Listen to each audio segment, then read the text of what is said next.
Hey everyone! So today I'm unboxing my new Stansit decks that I got off Amazon. I was able to get a single desktop version and it all came in a single box, which is pretty convenient. All the parts were properly labeled and it comes with all the tools you need to set it up, so you don't have to worry if you don't have the regular tools at home. So setting it up was super easy. The instructions were clear and the steps were pretty straightforward, plus you don't need any experience to set this one up, and it didn't really take that much time to set up as well.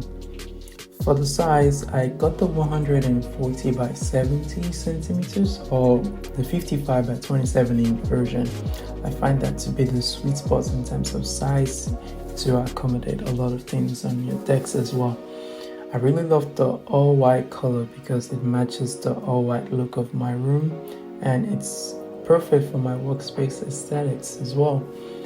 The best part about this deck is that it comes with a 3 memory height settings which are all fully customizable. It's pretty easy to switch between standing and sitting positions as well.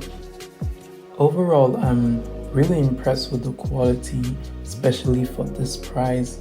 And if you're someone looking for an affordable and easy to set up decks, I definitely will recommend you check out this one on Amazon. Also, don't forget to like and follow for more.